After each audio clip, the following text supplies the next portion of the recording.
Hi and welcome to my channel, and in today's video you're going to be seeing how I cut and stitch the pattern pieces for the plunging neckline top.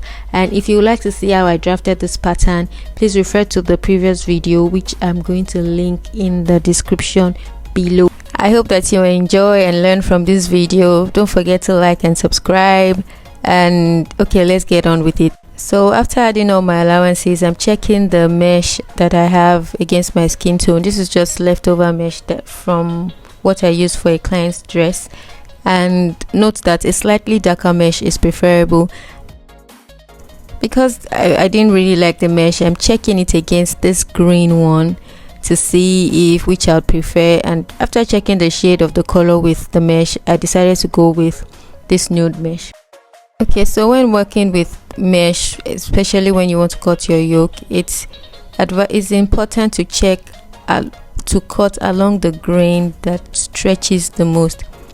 This helps to prevent the mesh from being overstretched when the garment is worn, which can cause it to tear. So, and especially if you're not going to double the mesh. And apart from that, you're going to be joining the yoke to the back, the shoulder at the shoulder. So if there isn't enough room for the mesh to stretch and is constrained, it results in you having drag lines along your neckline, which can be very unflattering when the garment is worn, as it won't lay flat.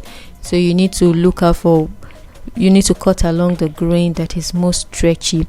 Please do take note of that whenever you're working with mesh or net, so that just take note of it. It works better that way. For the joining, first I pin the center piece to the side piece together, and I am just joining with 1/2 inch allowance, like I have stated before.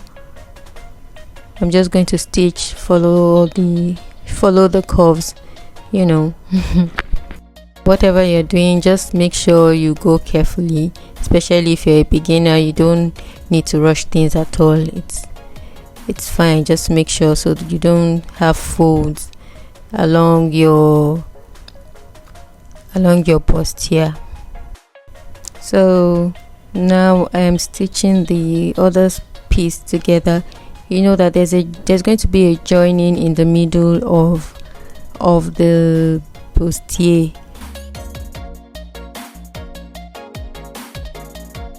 Okay, so it's the illusion part, which is the mesh, that is going to join the pieces together.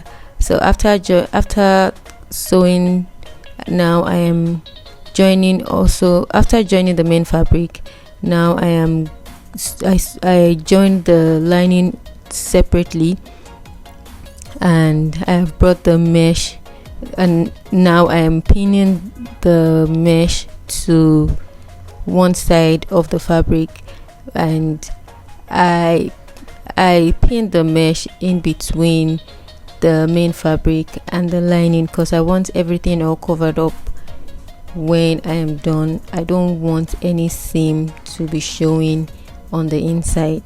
That's how I sew. I do wanging lining. I cover up all of my joinings. So I'm carefully pinning the mesh to the fabric and the lining, and you have to go really slowly so that the mesh is stretchy, so that it's not folded anywhere or at any point, so like for it to lay totally flat when you're done.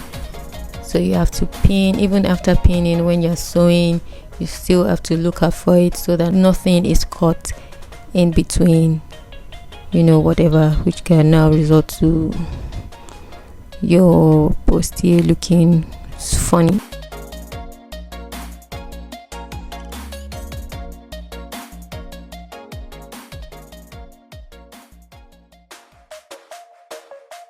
So after pinning, I'm just joining slowly.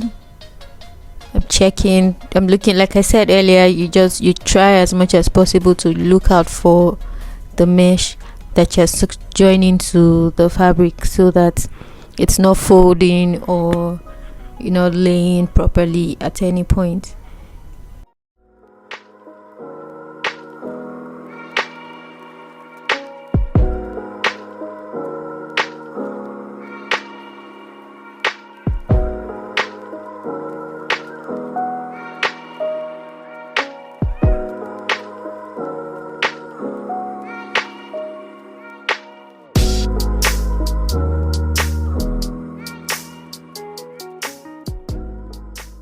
Now with one side done, I move to the next side. I'm just going to repeat the same thing for this side over again, pin mesh in between the linings and stitch.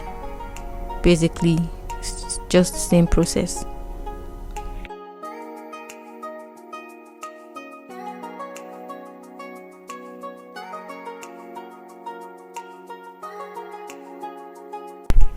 Okay, so when I finished, I backstitched the seam allowance that I joined to the lining so that it stays in place and it's not coming out when the garment is worn. So this is what it looks like. I'm going to press that later. And that's it, the front is done. Now I'm moving to the back. I've pinned the yoke to the lining and the main fabric, and I'm just going to join I'm just going to join all the layers together with half inch seam allowance at the top.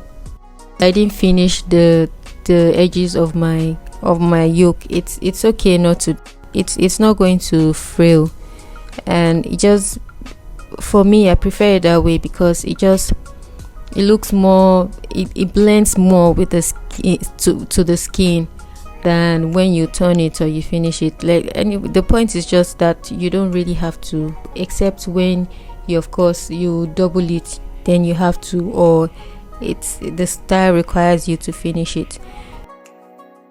The next thing I did is to join the back to the front with an inch allowance, which I had marked earlier.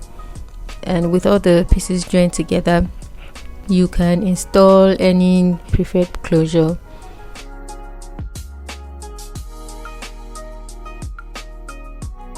It's that simple and easy to make your own illusion neckline top.